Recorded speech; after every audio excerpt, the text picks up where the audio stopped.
اور پھر اس میں ایک اور بڑی اہم بات وہ تھی یونیورسٹی گرانٹ کمیشن UGC جس کو ہم کہتے ہیں، اس کے قیام کی سفارش کی گئی تاکہ یونیورسٹی کے جو معاملات ہیں وہ یونیورسٹی گرانٹ کمیشن دیکھے۔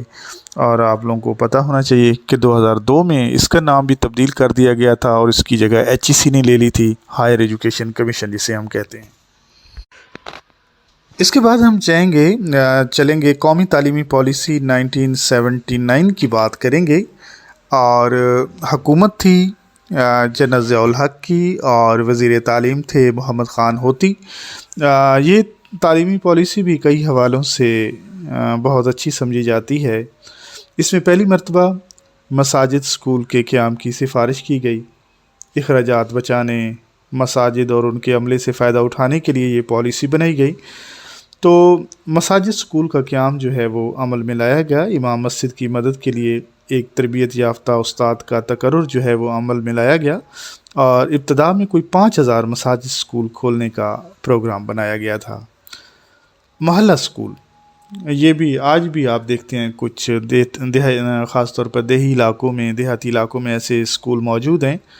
تو اسلامی معاشرے میں کچھ پڑھی لکھی خواتین ایسی بھی ہوتی ہیں جو اپنی حیاداری اور دوسری وجوہات کی بنا پر اپنے گھر کے ماحول سے باہر نکل کر کام کرنا پسند نہیں کرتی، تو ایسی خواتین کے لیے یہ سہولت دی گئی کہ وہ اپنے گھر ہی میں بچوں کو پڑھا دیا کریں، قرآن مجید پڑھائیں، سلائی کڑھائی وغیرہ سکھائیں۔ تو اس پالیسی میں اس چیز کا بھی خیال رکھا گیا اور ان خواتین کے لیے وظیفہ بھی مقرر کیا گیا۔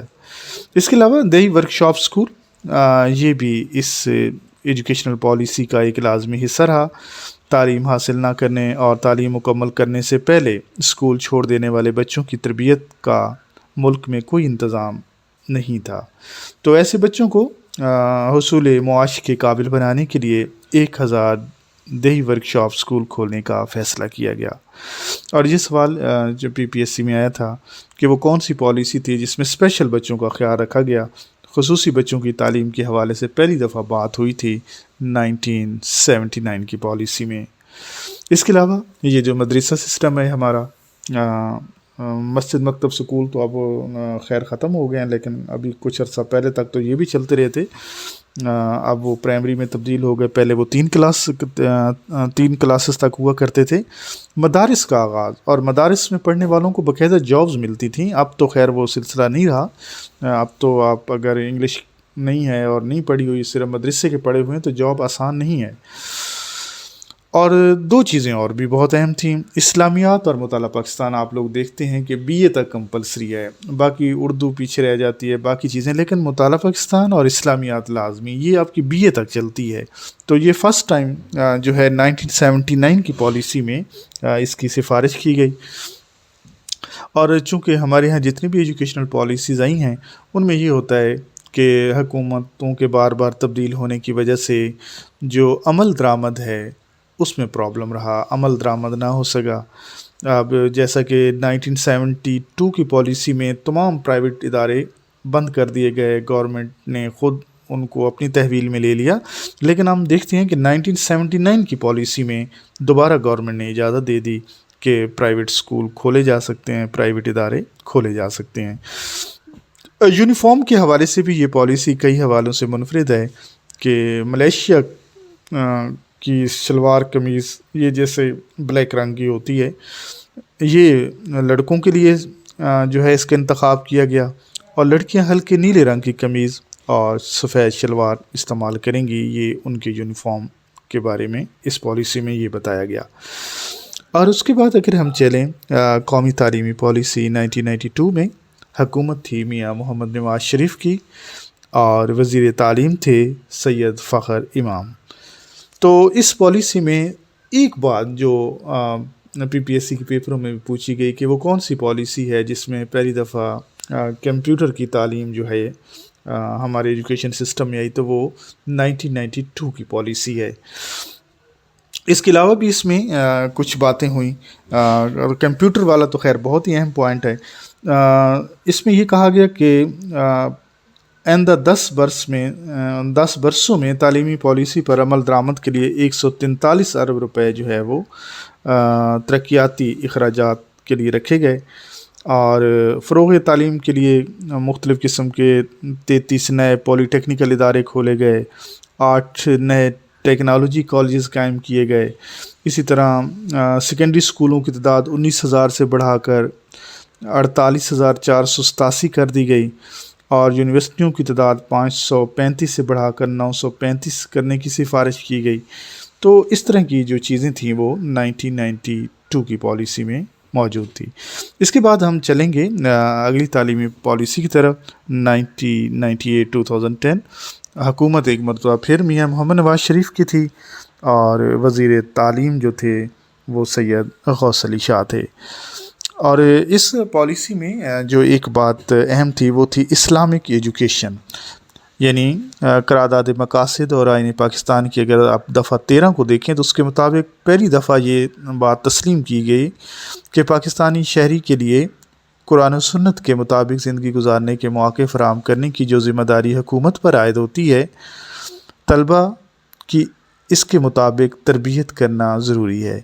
اس مقصد کو حاصل کرنے کے لیے قرآن کی تعلیم کو تمام سطحوں اور درجوں پر لازمی قرار دیا گیا۔